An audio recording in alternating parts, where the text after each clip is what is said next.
Hello everyone, killers of the flower moon, Leonardo দি ক্যাপ্রিওর আরেকটা খুবই সুন্দর একটা মুভি। আমেরিকার আসলে শুরুর দিকের স্টোরি দেখাচ্ছে। শুরুর দিকের মানে কি, আমেরিকা তো নানান কারণে তারা খুব দ্রুত বেশ অর্থ সম্পদের মালিক হয়, বাট তার পিছনে বেশ কিছু কারণের মধ্যে দুইটা গুরুত্বপূর্ণ কারণ হচ্ছে সোনা এবং আরেকটা হচ্ছে তেল। আমেরিকা কিন্তু পৃথিবীর বলতে পারেন অন্যতম বৃহৎ তেল উত্তোলনকারী দেশ।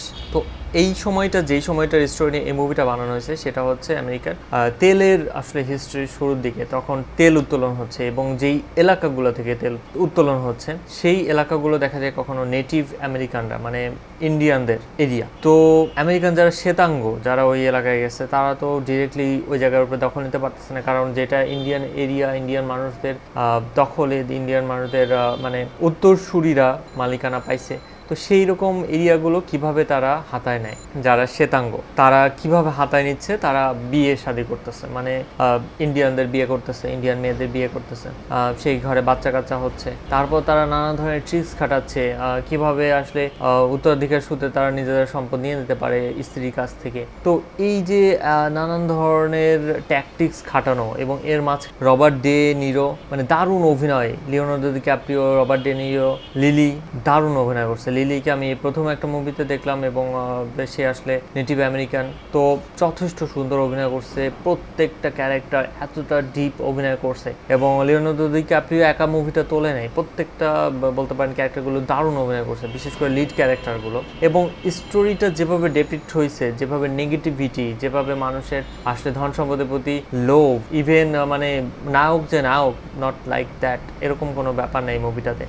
স্টোরিটা আপনি যদি হালকাভাবে মুভিটা দেখতে বসেন আপনি অবাক হবেন, এবং আপনি যদি একটু চিন্তা ভাবনার জন্য, একটু অন্য অ্যাঙ্গেলে মুভি দেখার জন্য না বসেন, তাহলে মুভিটা আপনি আসলে নিতে পারবেন না। এটা কোনো জাস্ট গতানুগতিক একটা মুভি না, এটা কোনো সার্ভাইভাল মুভি না, এটা কোনো অ্যাকশন মুভি বলা যাবে না স্পেসিফিক্যালি।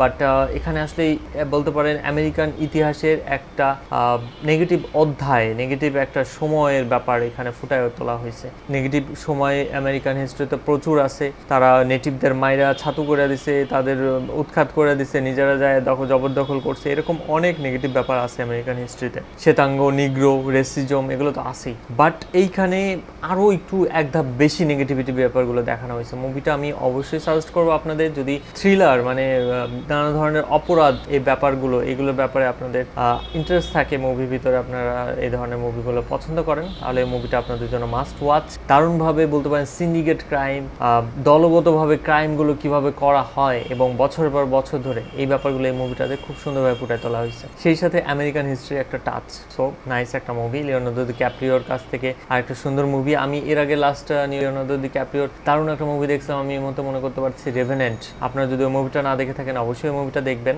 ওটাও দারুণ একটা মুভি ছিল।